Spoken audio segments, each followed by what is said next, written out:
because I've taken my latex gloves off. It's my pleasure to introduce our two guests for the evening, Connie Beauvais, as well as Michael Breidenbach. We have given them 5 questions to organize in some way. All of the questions relate to not only the Port Angeles Marina, but also the Swim Bay Marina. There's obviously a great many other important issues that either one of them will have to deal with as a court commissioner, but that, in the interest of time, we'll have to go for some other meeting or some other League of Women's Voters or whatever.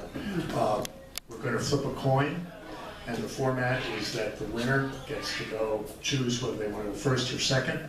They will deliver a 10-minute summary of the 5 questions with some liberties.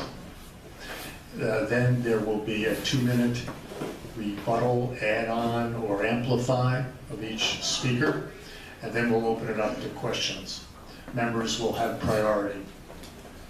If there's time, each candidate will speak for 2 minutes as a matter of concluding remarks. With that, I'm going to have Connie flip the coin. And I'll call it. Heads. Tails. Right? We'll go first. Okay.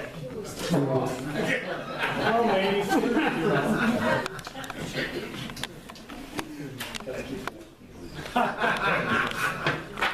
That's better than my 2 cents worth, I guess. You got a nickel. Thank you, everybody, for inviting us here, for sharing dinner with us. I've really enjoyed talking to all of you this evening. My name is Connie Beauvais, and I'm running for Port Commissioner representing District 3. We have lived, my husband and I have lived out in Joyce for 20 years. We live on 34 acres. We have an alpaca farm. And right now I am the state certified operator of the Crescent Water Association out in Joyce. We serve really good non-fluoridated drinking water to over 2,800 people in the Joyce and freshwater area. My background includes 14 years with public school districts in California and in Alaska. I worked in district offices in personnel, community relations, curriculum, and finances. I also worked 3 years as the evening coordinator for University of Alaska ADAC Extension. I've owned my own businesses, and I've worked for a number of private businesses. And I've worked for the federal government also as the lead accounting technician, closing out the books for Naval Security Group activity, ADAC. The main issues that I see for the port, you can see right here on my card: creating job opportunities, harbor cleanup, community engagement, which I would really like to move to the top, but people seem to be more interested in jobs, and a balanced budget. So I'm going to let you read all of these bullets as you have time, because I want to spend my time answering the questions that affect you. The first one is, do you have a business model in mind for the recreational users of the 2 marinas managed by the port? Should or could there be differences in the business model for each marina? Well, yes, the business models for the 2 marinas are and should be different. The Port Angeles Boat Haven, as we all know, has businesses that accompany it, and there's a boatyard available.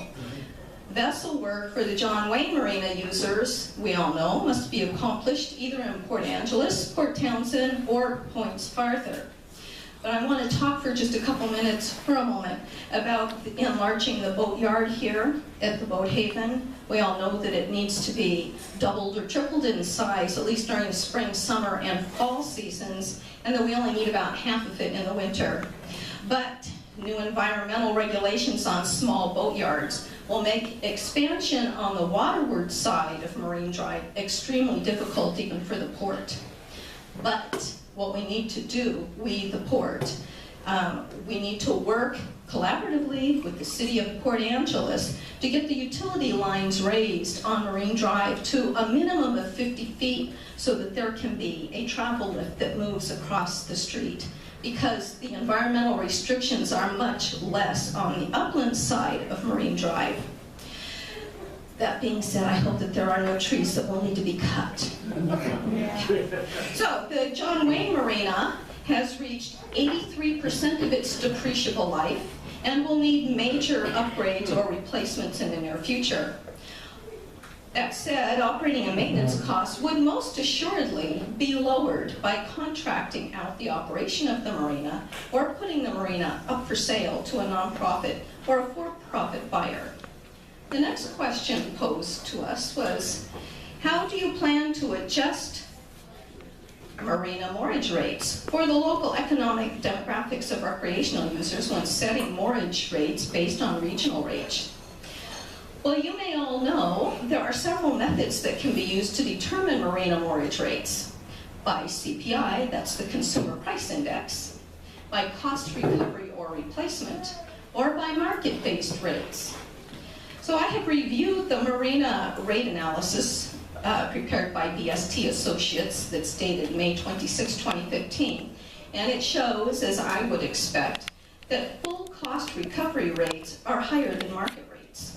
So that leaves us with looking at market rates or looking at CPI.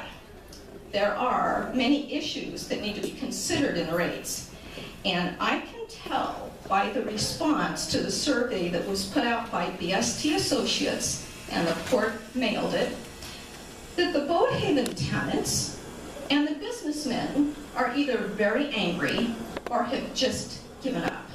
And I'm going to throw the tenants of the airport into that pot also. If we take a look at the survey here, I don't know how many of you have seen it, but let me enlighten you.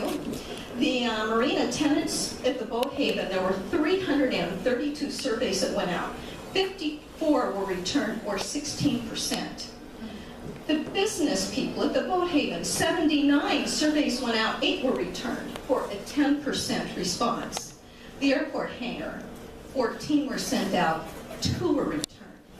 You guys are not in the boat alone, okay? We can do a better job. We need to work together, we, the Port Commission, at a workshop level with input from consultants, boat haven users, port staff, and commissioners to get all the facts on the table, all the numbers explained, all the questions answered, so that all sides feel comfortable with the ensuing decisions, such as moorage rates. The third question, how do you allocate expenses and target net operating income of the marinas between recreational and commercial users? Well, at the current time, income and expenses for the Port Angeles Marina are combined.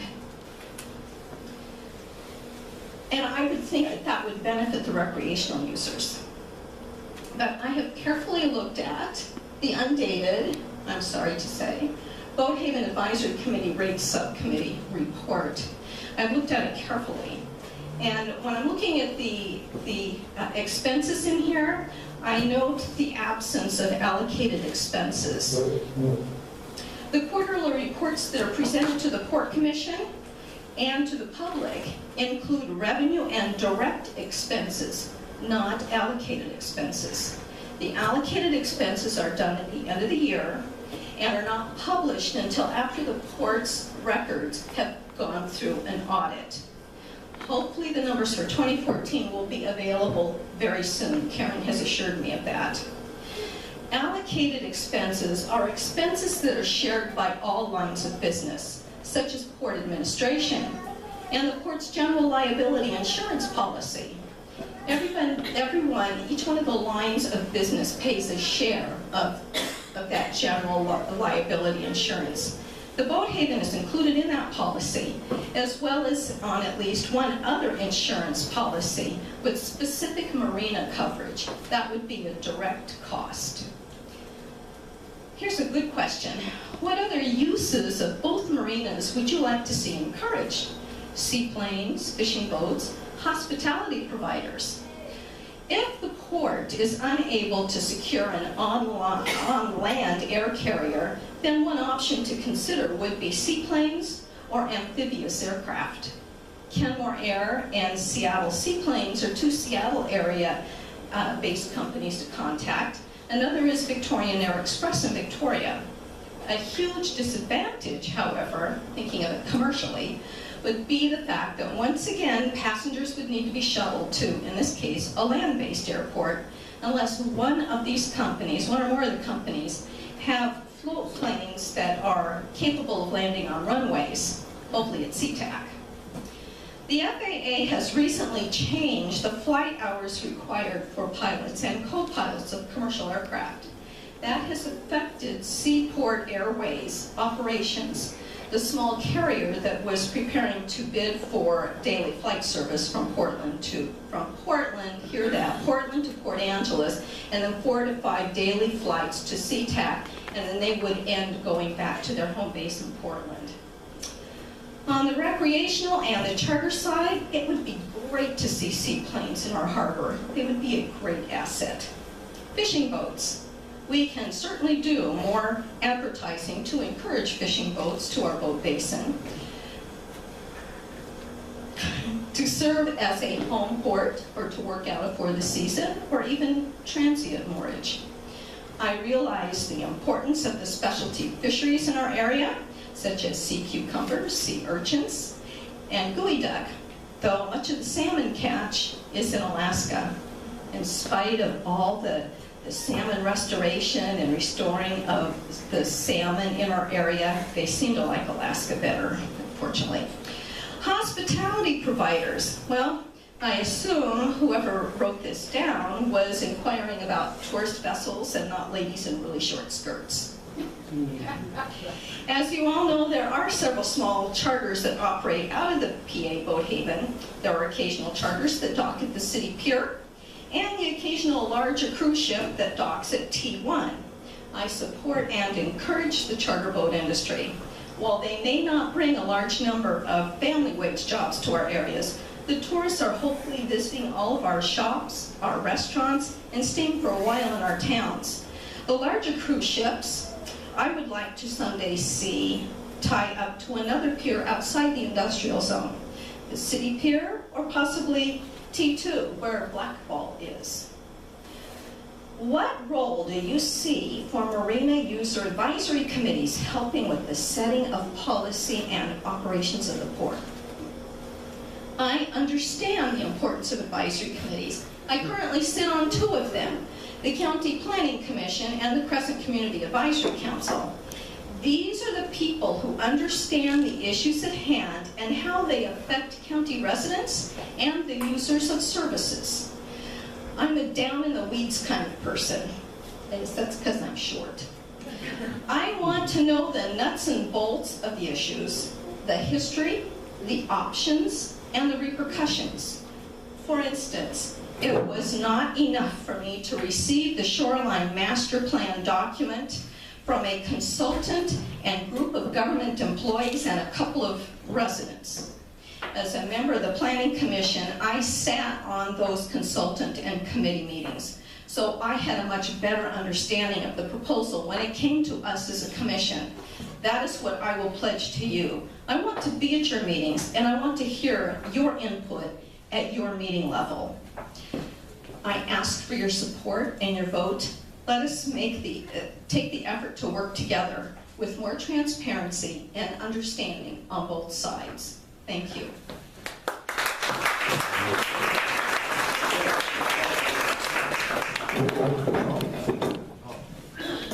Thank you, Connie. It is Michael Breidenbach's turn, and Connie spoke for an extra minute, so Mike. I'm going to be pretty brief.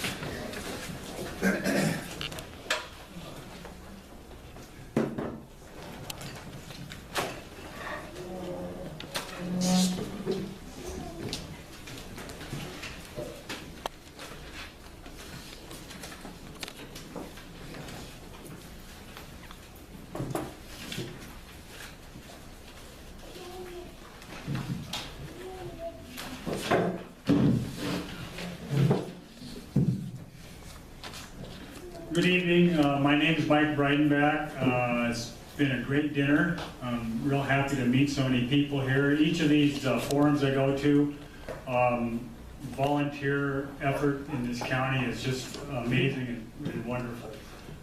I didn't realize that your group did so many educational outreaches, which to me is real close to my heart, and really appreciate it, and thank you for it. I've lived in Collin County since 1977. Most of it's all been in Forks. I spent a couple of years east of the mountains, but I came back because I had to come back. I couldn't stay away. The thing that tonight that also impressed me was the amount of experience in this room for boaters. Bill Peach was asking me, did he leave? Oh, there he is. He was asking how many boats I have, and I got to think I've got 4 boats. I've got 2 river boats and 2 saltwater boats. One's a 19-footer, one's a 21. So I fish out of the bush quite a bit. I've never had much dealings with marinas other than putting a boat in the water and motoring away from them. So some of this is pretty new to me, and I think I know just enough to be dangerous about it. The marina issues are very complicated to me because of the user groups. We have a property tax, roughly about 4% that goes to the port, and the port has to use that to do improvements and to help out the community efforts with these different marinas. So I think that it's a very complicated issue. And I believe that most of you have been grappling with that for quite a few years here, and that's to be appreciated also. The questions that I have here from everyone, I'm not sure if it's everyone, but pretty complicated questions. And I looking at the numbers and some of the issues here, I think that possibly they might be almost too complicated to simplify. And one of the things that I did, I just made some bullet points here. Do you have a business model in mind for recreational users of 2 marinas managed by the port? Should there be differences in business models for each marina? I don't think business models should be different. I think they should basically be the same. The user groups are different. And so a lot of the user groups, the difference is taken up in the moorage rates and the space they're allocated. One of the benefits of this harbor is that you have ready access and a very nice harbor. And of course in the winter, one of the deficits is the heavy winds that come in here and kind of restrict dock usage and moorage outside here. So I think that's something that everybody kind of grapples with. I was talking to a gentleman here, and they said the city pulled out the docks, and they were too old to be put back in, I think. They were used up. So that's something that can be looked at and improved upon. The Squim Bay Marina, generally, it's my impression that most of the marina is taken up with sailboats. They have the restaurant there and a couple other facilities. I think one of the things that struck me, and I've been to various meetings at the marina over the years for my past job, and I think the 22 acres that was donated to Collin County should remain in Collin County. I don't believe that area should be sold or should be parceled out. I think that the building there, one of the things that struck me about the building there is that could be converted or leased out for some type of a hotel function, some type of overnight stay functions for boaters that come and go out of that marina. I think that would be very important. And that's one thing that Port Angeles has, that marina and Squim is a little bit detached from Squim itself. So I think that would be one thing to help out that marina. This marina here is very, I don't want to say, it's very user-friendly because you have the town close by, you have good slips, you have good moorage, you also have construction of marine trades here, which is very important. And that's I think that's going to continue. I think you'll see that expand as time goes by here. So that's one thing that is the big difference between the two that I see. Plus Squim, the marina there is somewhat of a park also. And I see, when I go there and walk through there, I always see a lot of users there, which is important. So that's some of the issues I see there. How do you plan to adjust marina moorage rates for the local economic demographics. I looked quite a bit online 4 days ago or something, 3 days ago. I looked quite a bit on this, and when I looked at the rates, most of the rates throughout the state in the inner sound here, and I guess you'd call it the south side, are basically the same. Some are a little higher, some are lower, but everything ranges from about $5 to $8 a foot depending on the vessel. So on a comparative basis, you probably, to set rates here, and the same thing with swim, you definitely need to go around to the different marinas and to do a comparative analysis of what they're doing versus what's happening here to see how you are. Now, one of the issues, and if I read it right, I've got the capital summary for next year from the port. I think they just put it out today or yesterday or today. And they show the swim marina being positive, I think by about 26, 27,000. And this one about behind about 6 through the end of the day. That's their projection. So you know how government projections are. So with the two marinas, you have a very positive cash flow for the year for rates, which I think is very important. Because the user groups in these marinas are they're fairly small, except for the daily put-ins. And I'm not sure what that number is, but I'm sure it's pretty high here. Because when you have a halibut opener, this whole town is filled with boats. When I was driving out here today, I must have passed 20 boats going out to probably CQ or La Push. It's amazing in the last couple of years what's happened. And when you look at your club, you're seeing the same thing also. You're seeing a good rise in boat users. And that's the other thing when we talked about the educational thing. It's very important to get kids involved and to get them trained and to understand that they live around the water and it's a great recreational opportunity. How do you allocate expenses and target net operating income of the marinas between recreational and commercial users? That's a tough question because I think we're going to see, right now there's government programs to increase commercial fishing, modernizing the fleet.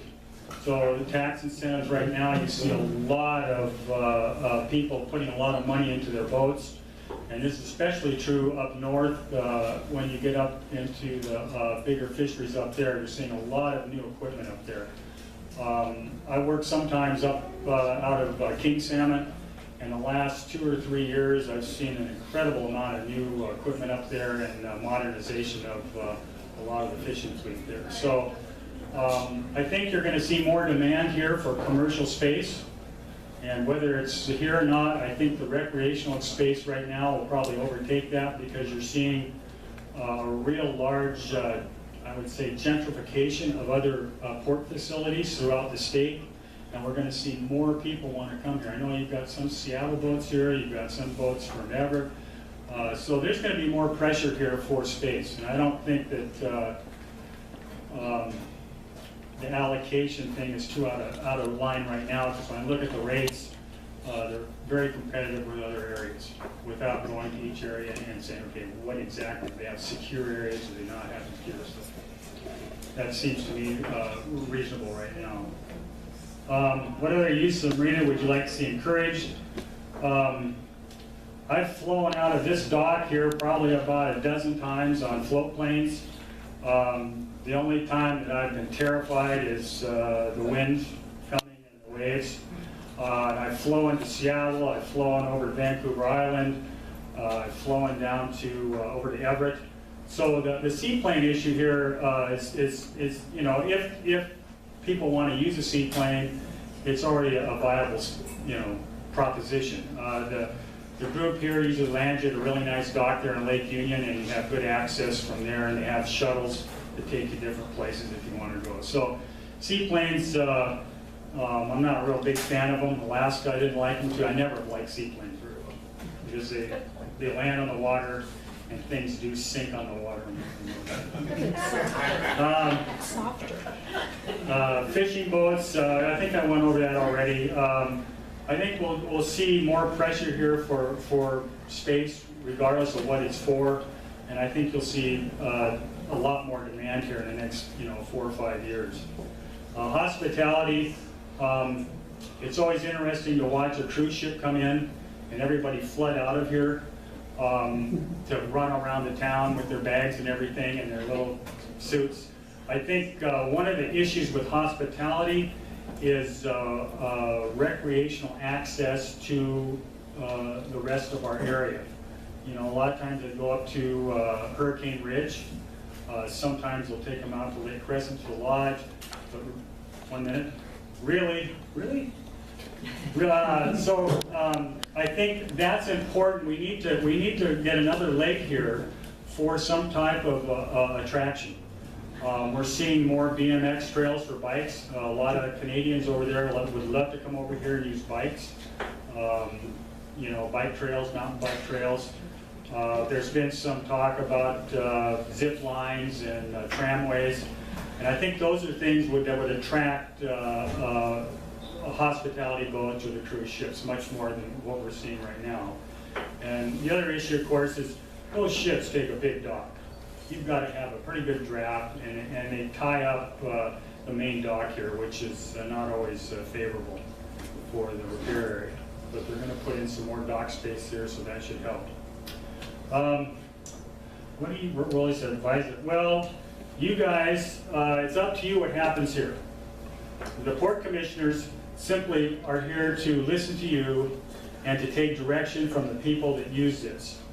I don't think that you know, a port commissioner's job is to say, well, this is what I want, this is what I'm going to do. What happens here is what you people want to happen here. That's how that works. When you put together groups, you can't beat that because you have the knowledge, you have the experience, and you have the history of what has happened here and how it works the best. So thank you.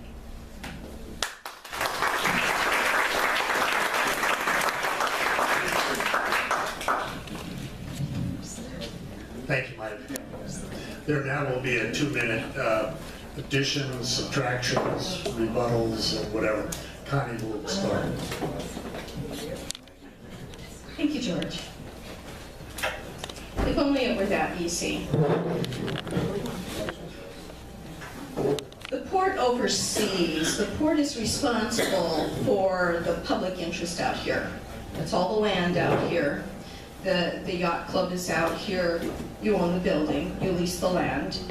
The port owns the marina facility out here. It is in fact the port that sets the moorage rates. I, however, do want to make that be kind of a collaborative thing, like I said, between the port commissioners, consultants, and you guys, the users, the end users. But in the end, we all know it is the commissioners who set the rate. That's their job, okay? So I want to talk about just a couple of other things, because I didn't have time to do that, and that is the issue of communication. There needs to be more communication. There needs to be more communication between the port commissioners and the public, the port commissioners and the staff, the port commissioners and the stakeholders. So one of the things that I want to see done is that there, for quite a while, I am going to ask that there be weekly meetings of the Port Commission and ask that the meetings be set up similar to what the county commissioners do. That one day of the week, let's pick a day, Friday. One Friday will be a workshop meeting where the items that are going to be decided at another meeting are discussed right there. Because of the Public Meetings Act that we have, commissioners cannot talk among themselves. So to have 3 individuals who just come with individual ideas and thoughts to come sit at a table and make a decision, basically without a heck of a lot of interaction, I think is not fair. I also think that that is an appropriate time for staff members to come in and talk about particular items. I am less than impressed with all of the department heads sitting in those meetings all the time. There's no reason for the HR person to be at all those meetings that we, the public, are paying for. So that's an opportunity for you guys, if there's an item on a consideration agenda, for you to come in and talk about it, or for the commissioners to invite you in so that we get that feedback going back and forth. That allows more transparency, more accountability, and more input. So that's one of the things that I would like to improve on.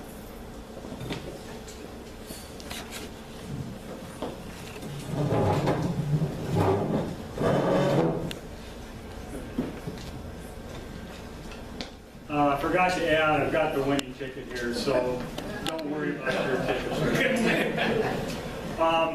Like I said before, I've been here about 40 years, raised a family, 2 sons. I ended my career working for Rainier out in Forks, managing the sales and logging on 400,000 acres. Right now, I've spent about the last 7 years in the Forks City Council, which has been a great experience for me. I'm a member of the Regional Transportation Executive Board that oversees the transportation issues on the highways here, and I'm also on the Technical Advisory Board for that. I think volunteering the time and efforts here is very important, as you have found out. The port meetings, as my city meetings, one of the things that is missing at these meetings is attendance by the public.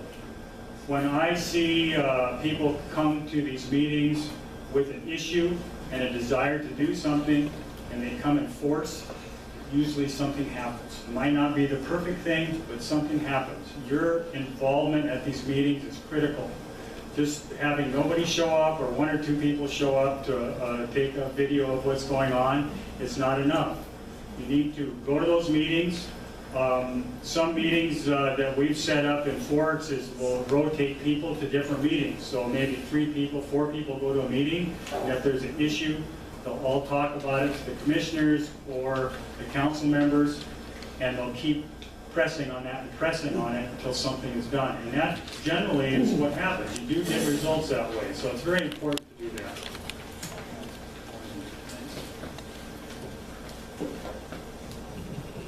I won't take up any time, but I would say that I was over in Victoria yesterday, bicycle business with the city. And when we arrived on the early ferry, there were 3 cruise ships. And when we left on the 7:30 p.m. ferry, there was 1. And the reason is because at midnight, they turn into pumpkins, tax-wise. So the boats usually leave and go in international waters in order to avoid being taxed. Anyway, thank you, both candidates. We'll now open the floor up to questions. I'm going to have both candidates stand here and just move the microphone back and forth rather than keep standing up. And members have preference. And as long as people are interested, we will keep going. Candidates?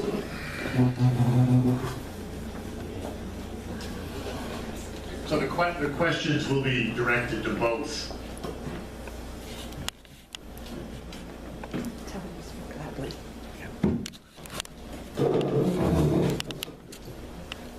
In the northwest corner of Lincoln Park. Would everyone please speak loudly and at the camera? Thank you.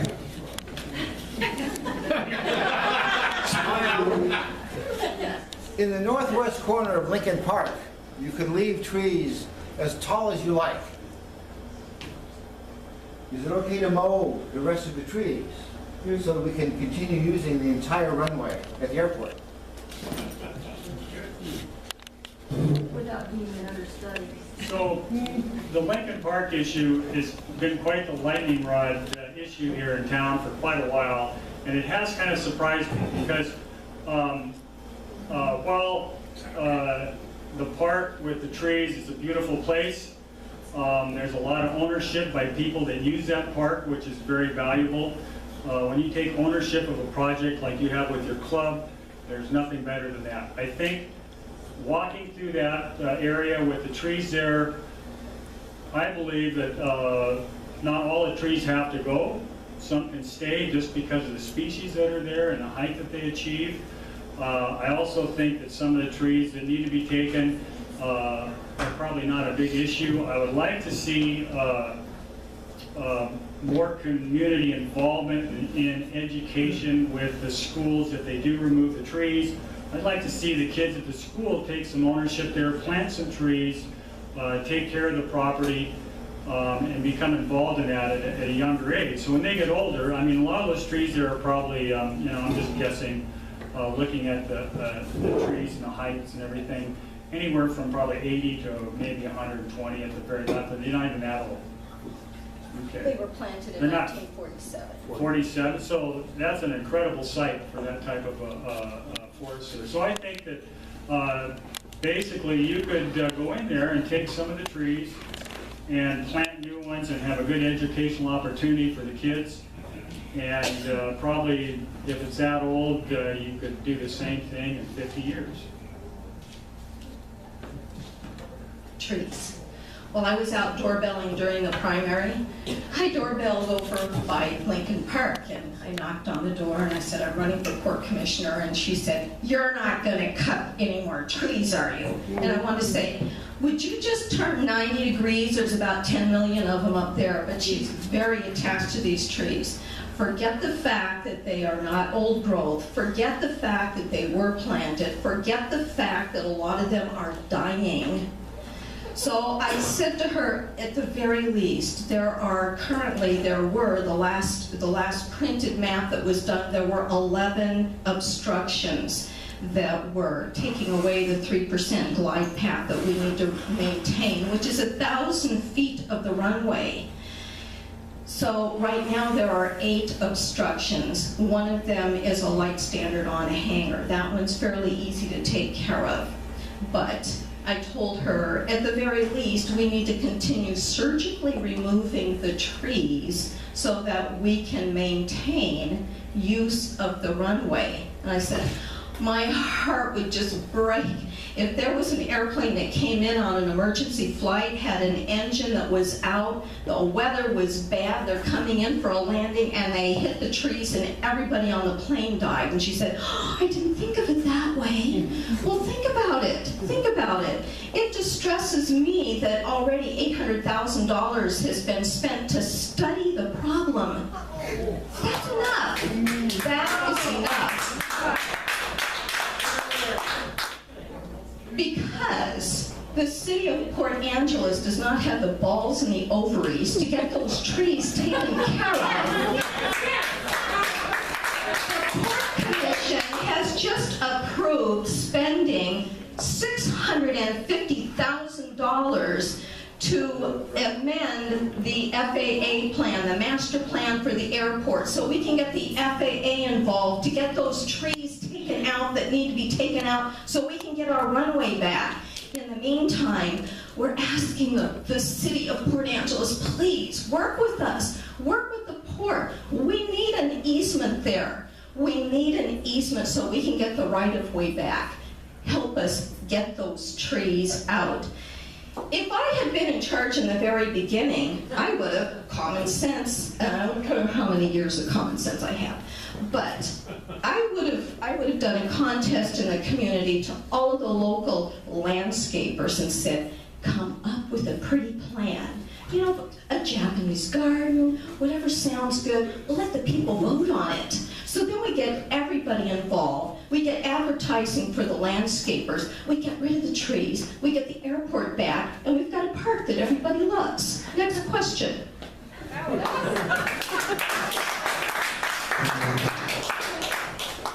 Please speak loudly and into the Okay, camera. I have a question first for this group. How many people got a survey from the port? Okay. Maybe they forgot I to stamp. have had a boat at John Wayne going on 8 years. I've never had one survey, just FYI. They included in the bill for us information on my husband's ABC to boating class. They've never included a survey. So No, we got one of the boatyards. we did not, none of the people there. Good to know, thank you. Was that a question? You want to say something? Yeah, I'd like Oh, okay. No, but I think you need to know that. One of the issues, right now, the marine trades, I went to a meeting here, I don't know, 3 or 4 weeks ago.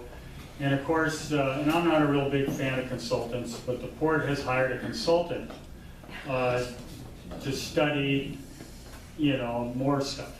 And one of the issues, of course, is he's supposed to be contacting this group to talk to you and to find out what your issues are. And if that hasn't happened, you definitely should go to a meeting and say something. And just like you saying we never get anything, go to the meeting, demand that you get something. That's what community involvement is. It's demanding from your officials what you want, when you want it, and how you want it. So that's important. You have to take ownership of this. Yeah, well, You can't depend on the government. The government, what's the saying? We're here we've to done a help. lot of talking. Yeah, we're How here to many help. here have done talking to the court? Good, good. But that's, you need to keep it up. You need to go in there and demand. Don't take no for an answer. Because I know you look like you're never going to take no for an answer when you want to hear a yes. Trust me, she won't. And I will pass that message on to the Port Commission myself. Okay, Paul? Several of us in this room participated in hundreds of man-hours forming an advisory committee at Commissioner Hallett's instigation. Extensive, we met with consultants. I share your thought about consultants. But this gentleman had a lot of information about marinas and what's happening in the marine industry, not just here, but all over the country.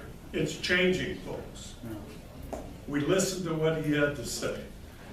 We met over and over and again concerning rates, concerning infrastructure, concerning the fact you can't launch a boat here 6 months out of the year because, excuse me, I get a little heated here. It's a bunch of crap. A city of this size, you can't launch a boat between 1 November and 1 May. They take the freaking docks out. Okay? We wrote all this out. We sent reports. I have yet to hear one word. We made requests. Something as simple as signage. Let's put a sign out here about where this end of the marina is. How do you get to the yacht club? How do you get to customs? And nothing. So don't talk to us about communicating our thoughts to the commission. We have communicated till we're blue in the face. Nothing happens. Right. Good for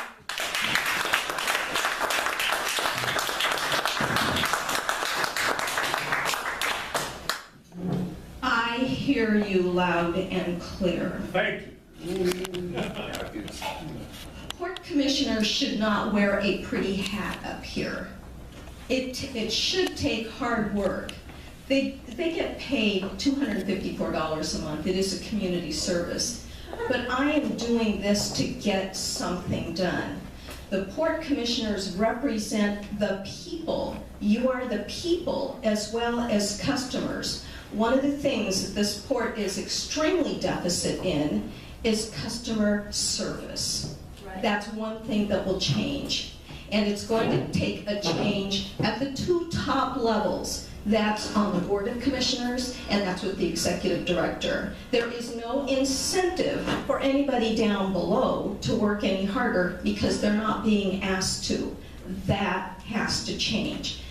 And I have sat at tables, I have sat quietly, but I've participated, and I have listened. I have sat on committees on climate change, on shoreline master plan.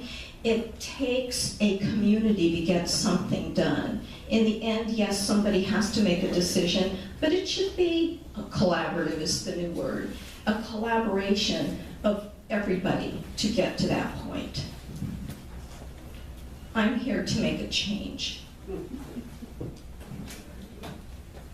There's not much I can say to your wasn't really a question, it was an accusation. So I'm a little bit shocked, but again, never say die.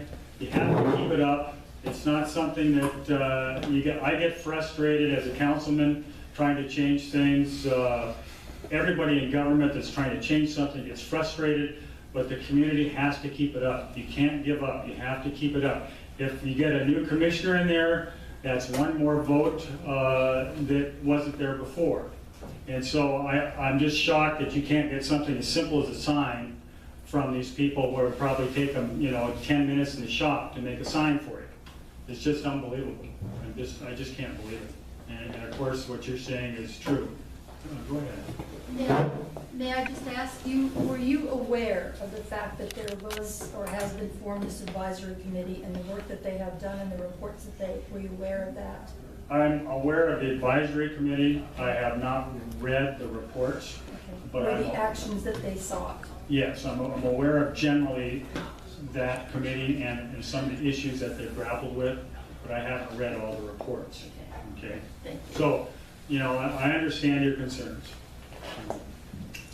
I have read your report. I've read it carefully. I've read the report by BST, and I've read the report by Richie. It's really hard. They've been across my kitchen table. They have coffee stains on them because nothing meshes with anything. To me, that says nobody's agreeing to anything. And that's why I included in my opening comments that we all have to sit down at the table. We have to ask all the questions. They all have to get answered. We all have to understand the dollars. We all have to know where we're going. And yes, I will do that. I'm one of you guys too, and I want to see it made right. Al?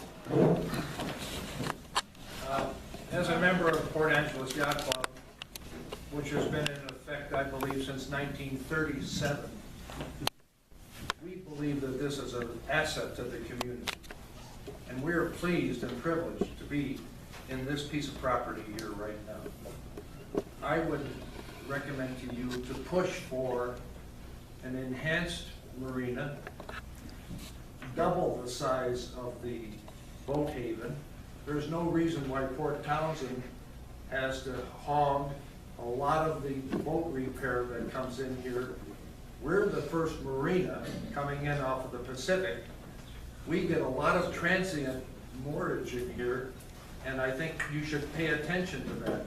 This could be a much bigger industry than it is today, and I would press for you to push for that. Look at that, see what you can do. Thank you. We have a lot of work to do here. That includes topside repair. That includes marine trades. That includes doing something different with the boat haven here. We are, however, this next year with the decrease in the income from the log yard, going to be fairly close on the bottom line. The capital improvements, and this was another thing that I wanted to mention, the operating funds that are used by the port to operate everything in the port comes from the revenue of all the lines of business. Those are the operating funds of the port. The capital improvements come from the reserves from the property taxes, which right now is set at 22 cents per thousand. We can go up to 45 cents per thousand, but that would have to be by voter approval. So there are some things, if we're going to do a large project, we will have to probably have to go to a bond, because as I mentioned before, the cost replacement rate will be too exorbitant for the voters to absorb. So that would have to go to a vote of the people, and yes, that's on the plan someplace. Mike? I think, as I was talking earlier, you're going to see more demand here, and just like you were saying, you're going to see a lot more questions about, can I moor here? Is the moorage good? What space is available? I don't think right now that raising taxes is a great idea. I think the port's got 3 years of banked taxes, So each year they can raise, most of the entities here is 1% a year. So with the 2 or 3 years banked, they could raise it up 1 year 4%. But I just don't see that given the current economic climate that's in the county here. So again, I'm not a big fan of raising taxes above the bank rate, to tell you the truth. There's a question in the back of the room. We have time for one more question. Thank you. I'd like both of you to speak to two issues. Number one is your philosophy on developing the capacity of port staff to actually do the job, as opposed to having constant reliance on consultants. There are, of course, two schools of thought on this. But we spend an exorbitant amount of money on consultants when we have professional staff. So two questions. One, please react to that. And number two, do you have a plan for evaluating the effectiveness of existing port staff? Thank you.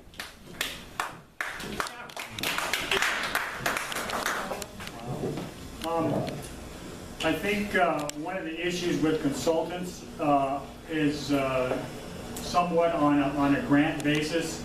If you have a port employee do that consulting work for the port, when you go for a grant, it's not it's not favorably looked upon as when you get a consultant who's supposed to be an independent third party analyzing the issue.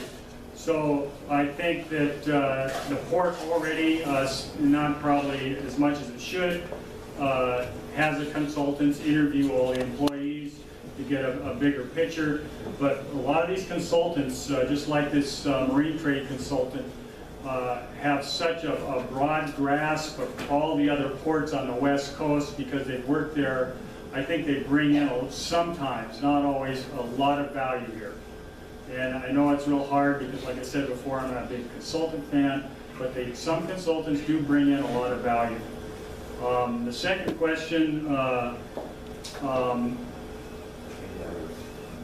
evaluating the port staff, are you talking about the union people or the whole?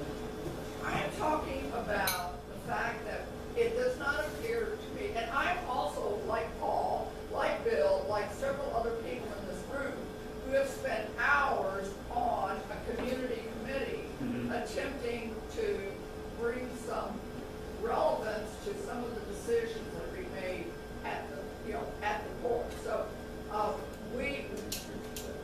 we have brought a lot of experience and a research background to the table.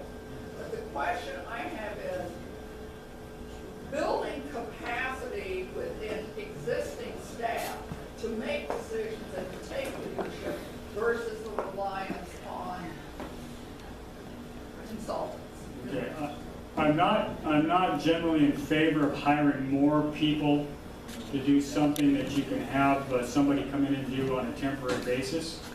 I have some concerns there on that issue. I think that all the port staff, especially the office staff, and there should be a thorough evaluation every year of their performance. And if it isn't met, then you need to find somebody new. And there should be no question about that. If they're not performing, if they're not listening to you, that's a performance issue, and that should be addressed either by correcting it or removing it.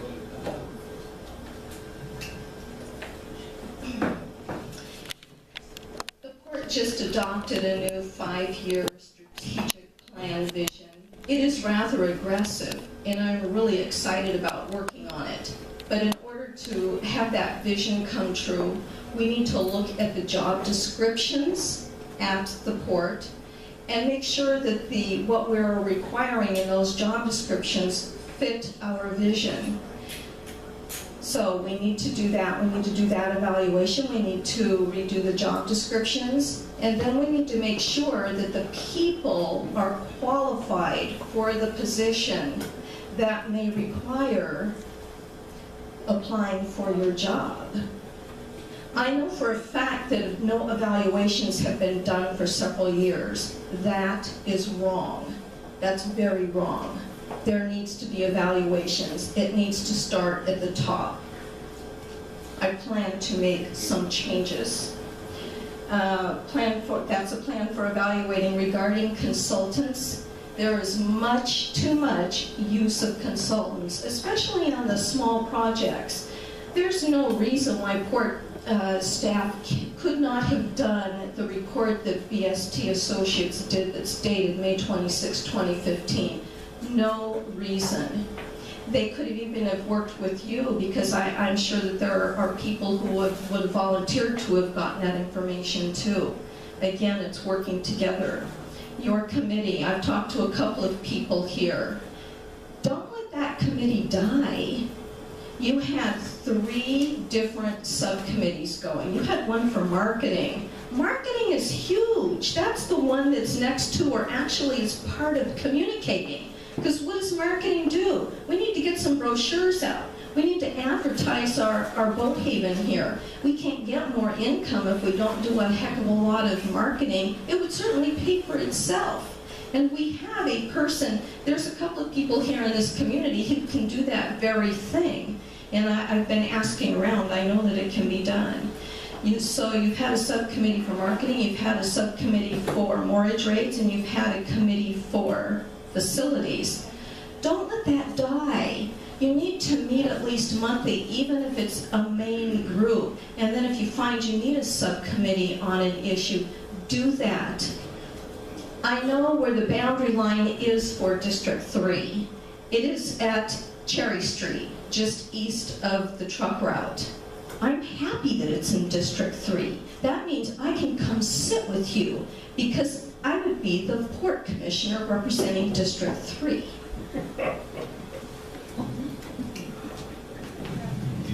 I know we could ask a lot more questions. I hope the candidates will stay for a few minutes. Can I do one more? He's been breathing his arm. Okie dokie. I'd like to raise the discussion to a little bit, about 2 levels up. And Paul and I, Paul Forrest, where you go? Anyway, we did booth duty at the Wooden Boat Festival, and I was there for a morning. I was there 6 hours. And people would come up and they'd say, "Oh, Boat Haven, when can I get my boat in here?" And they'd say, "Oh, you're not Port Townsend? No, we're Port Angeles," and they'd walk away. That happened 1/3 of the people that came up to that booth. Now, why did it happen? Well, when you go to Port Townsend, what are you getting? You're getting easy access to restaurants, you got shopping, you got the Fort Worden, all this stuff is there. It's a really cool town. It's kind of like a cult town. If you go to Squim, what do you get? You get a slip, but you can't get anywhere from there. I mean, recently, at least the RV park lets you rent kayaks now. But you have a slip. Bicycles. Yeah, on bicycles. You can't get into town. You can't buy groceries. The restaurant's open, but there's no store. How about a rental car? Yeah, I don't even know how you get a rental car down there. There is nothing there. And the only reason they put in Wi-Fi was because the transients were demanding it. Screw the people who are liveaboards. We don't want them to hide Wi-Fi and actually live on their boats. Then you come over here. Well, it's great to have these ideas about building this marina, but you don't have the communication infrastructure, you do not have the transportation infrastructure. You got stuff all over this peninsula that's great tourist attractions, but you can't get at it because there's nothing provided here. There's nothing provided at John Wayne, there's nothing provided in Port Angeles. If you, and you can't solve this alone. This is not strictly a port problem. This is the Port of Port Angeles, Clallam County, City of Squim, Port Angeles problem. And unless you guys are going to work together on communication, transportation, attractions, hospitality, and build a vision for this North Olympic Peninsula and tear down off that vision the key things you need to do to build this region, you're never going to achieve it because none of you can achieve it alone. Here, here. You are so right, and I know you. We cannot do it alone. We need to work with all of the other agencies to get something done. I've been attending all the Economic Development Council meetings, and when I introduced myself yesterday, I said I'm here as a port commissioner, and I want to see what successes you have. We do all need to work together. I'm not sure what the answer is, if it's going to be a tourism board. See, my first job when I was a sophomore in high school was working for the Fairfield Sassoon Chamber of Commerce. The purpose of that to do marketing and to promote events and that kind of thing. I'm not sure where it got lost. But yes, that's, you know, getting around the cities and all, it's going to take a collaboration to do. It's an interesting vision. I've been a customer at this port. I've been a customer at most ports in the state of Washington, either delivering materials to them or buying materials there. We have a challenge here because of the lack of access, like you're saying. We don't have a major highway here. We don't have a rail line here. We've got water, we've got air, and it's pretty narrow. So it's like I was saying earlier with the hospitality of the cruise ships, to draw that in here and to create more value here, we need to do more upland issues. Just like you're saying, there should be some rental cars out here. The nearest ones are over at the ferry dock. I think I rented a car here last week, and I think a week was $220, and it was $40 a day or something, so it's not too bad. But John Wayne needs something. yeah, John Wayne, definitely, you know, when I've gone there, you know, walked through there, and I've gone out of there a couple times, but it's the same thing. It's a real nice area, but there's no amenities there. You can get a shower for 50 cents or something. I think that's about the top of the list there. So, it's like I was saying earlier, John Wayne needs more development in a building that is empty most of the time, except for a restaurant, and I think there might be a gift shop, but I'm not sure about that. No. It's all gone, It's gone. Okay, so when I look at that building, I walked through it here a couple of weeks ago, I'm going, you know, I've been there before to meetings, and I'm going, well, why don't they take this and convert it into something? You know, for people that come in here, or people who want to stay here for a night or something. It's a beautiful place, just like this is. You know, I think what we're going to see in the near future is that we're going to see this area, the graving yard area, developed. And that's going to be a different development than I think that's happened here. And I think that's going to be very important for everybody. I know I can feel your anger. Everybody's happy when they walk in here, and a lot of people are very tense right now. But I think what's possibly going to happen over here, and with the collaboration that we need to have, because it's not going on right now with the different governments, this could be a huge value to this area, and especially to the different voting areas and what you were discussing. I would caution whoever is elected, I would caution you that there is no single answer. No. There's no magic bullet, there's no silver bullet. It's all of the above that need to be explored, because you cannot possibly develop this region with one basis, one economic basis. Each of the candidates now will have 2 minutes to ask for your support and summarize their remarks.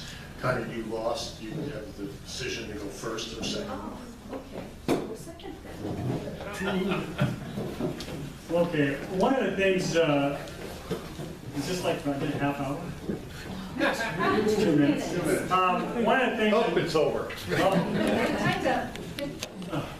One of the things that really sticks out, and one of the reasons I decided to run, was that when you look at what's happened with the commissioners here, you have commissioners with very little experience in the business they're in. To me, it sticks out that you don't see that any of them have ever been a customer of a port. None of them have ever worked with the staff on the ground. I've worked with staff here and all over through the state. I've met with different commissioners at all the ports. The only port that I've never had much contact with is Seattle, but some container work there. So I think one of the things you have to look at when you vote for me is you say, that guy's got experience, It's much different than you're seeing right now with the fort the way it's made up now. We have probably Hallett, who has very little experience in a port facility or marinas. We have the other gal that's a real estate person. And we have the other commissioner that was a land commissioner that had basically nothing to do with ports other than managing people at the Fort's DNR. So I think it's very important. Experience to me, just like your group has a lot of experience, that is what I feel you need at the Fort more so than anything else right now, is some good experience. Thank you.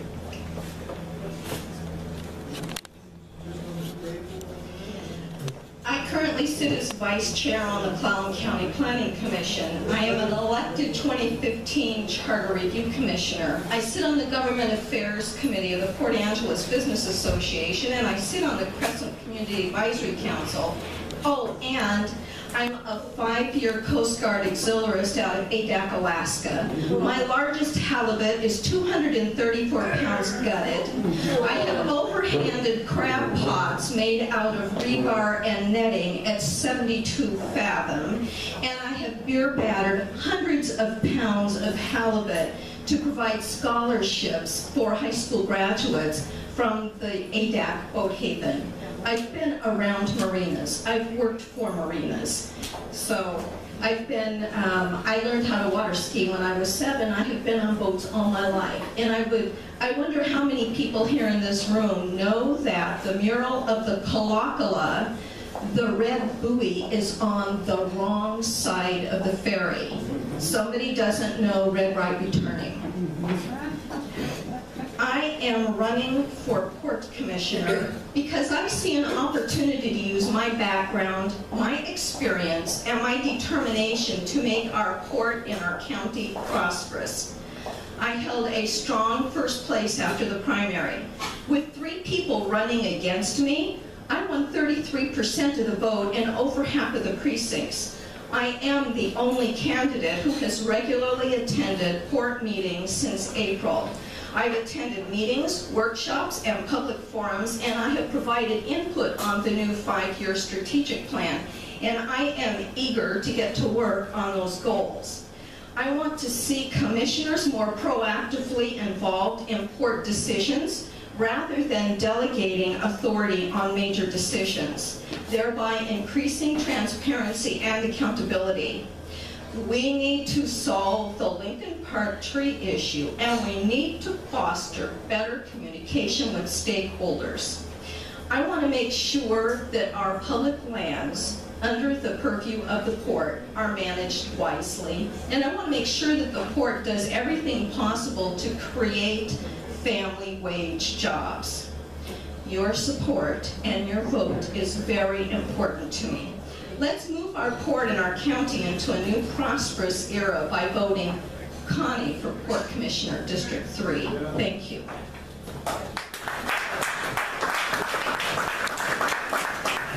Let's give a big hand to both candidates.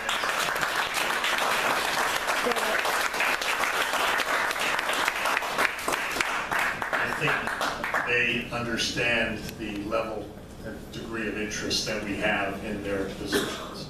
That's a very good thing. I know we have a raffle to do, and I hope the candidates might stay for a minute because I know there are other questions, but we understand they've got places to go. Ready? Alone, okay? We can do a better job. We need to work together, we, the Port Commission, at a workshop level with input from consultants, boat haven users, port staff, and commissioners to get all the facts on the table, all the numbers explained, all the questions answered, so that all sides feel comfortable with the ensuing decisions, such as mortgage rates. The third question, how do you allocate expenses and target net operating income of the marinas between recreational and commercial users? Well, at the current time, income and expenses for the Port Angeles Marina are combined. And I would think that that would benefit the recreational users. But I have carefully looked at the undated, I'm sorry to say, Boat Haven Advisory Committee Rates Subcommittee report. I've looked at it carefully. And when I'm looking at the expenses in here, I note the absence of allocated expenses. The quarterly reports that are presented to the Port Commission and to the public include revenue and direct expenses, not allocated expenses. The allocated expenses are done at the end of the year and are not published until after the port's records have gone through an audit. Hopefully the numbers for 2014 will be available very soon. Karen has assured me of that. Allocated expenses are expenses that are shared by all lines of business, such as profit buyer. The next question posed to us was, how do you plan to adjust marina moorage rates for the local economic demographics of recreational users when setting moorage rates based on regional rates? Well, you may all know there are several methods that can be used to determine marina moorage rates. By CPI, that's the Consumer Price Index, by cost recovery or replacement, or by market-based rates. So I have reviewed the marina rate analysis prepared by BST Associates that's dated May 26, 2015, and it shows, as I would expect, that full cost recovery rates are higher than market rates. So that leaves us with looking at market rates or looking at CPI. There are many issues that need to be considered in the rates, and I can tell by the response to the survey that was put out by BST Associates, and the port mailed it, that the Boat Haven tenants and the businessmen are either very angry or have just given up. And I'm going to throw the tenants of the airport into that pot also. If we take a look at the survey here, I don't know how many of you have seen it, but let me enlighten you. The marina tenants at the Boat Haven, there were 332 surveys that went out. 54 were returned, or 16%. The business people at the Boat Haven, 79 surveys went out, 8 were returned, for a 10% response. The airport hangar, 14 were sent out, 2 were returned. You guys are not in the boat. Because I've taken my latex gloves off. It's my pleasure to introduce our two guests for the evening, Connie Beauvais, as well as Michael Breidenbach. We have given them 5 questions to organize in some way. All of the questions relate to not only the Port Angeles Marina, but also the Swim Bay Marina. There's obviously a great many other important issues that either one of them will have to deal with as a port commissioner, but that, in the interest of time, we'll have to go for some other meeting or some other League of Women's Voters or whatever. We're going to flip a coin, and the format is that the winner gets to go choose whether they want to go first or second. They will deliver a 10-minute summary of the 5 questions with some liberties. Then there will be a 2-minute rebuttal, add-on, or amplify of each speaker, and then we'll open it up to questions. Members will have priority. If there's time, each candidate will speak for 2 minutes as a matter of concluding remarks. With that, I'm going to have Connie flip the coin. But I'll call it. Heads. Tails. Mike? Okay.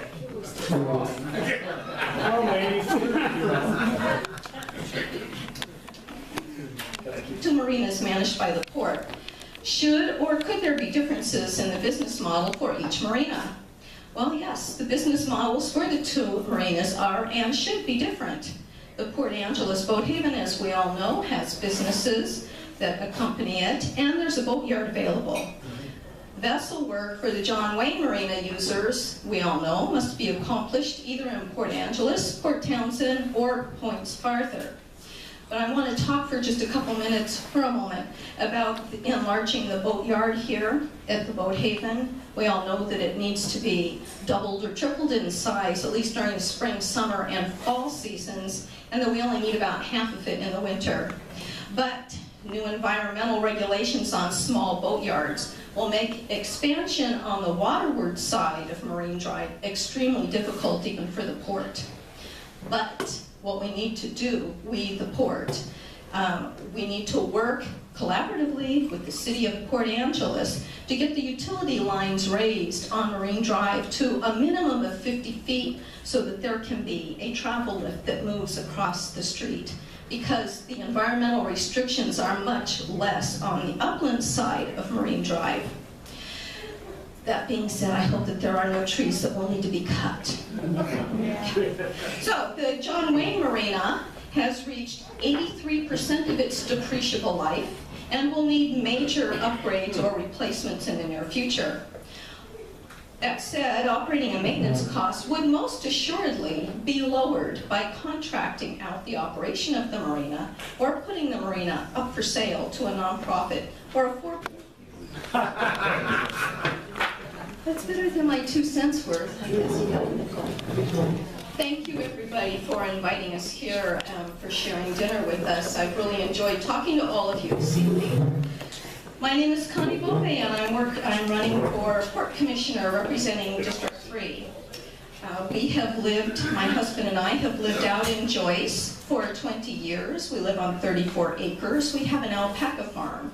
And right now I am the state certified operator of the Crescent Water Association out in Joyce. We serve really good non-fluoridated drinking water to over 2,800 people in the Joyce and freshwater area.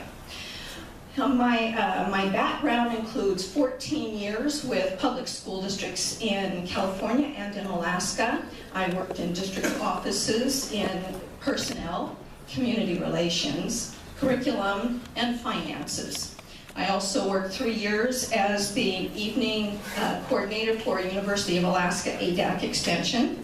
I've owned my own businesses, and I've worked for a number of private businesses. And I've worked for the federal government also as the lead accounting technician, closing out the books for Naval Security Group activity, ADAC. The main issues that I see for the port, you can see right here on my card: creating job opportunities, harbor cleanup, community engagement, which I would really like to move to the top, but people seem to be more interested in jobs, and a balanced budget. So I'm going to let you read all of these bullets as you have time, because I want to spend my time answering the questions that affect you. The first one is, do you have a business model in mind for the recreational users of the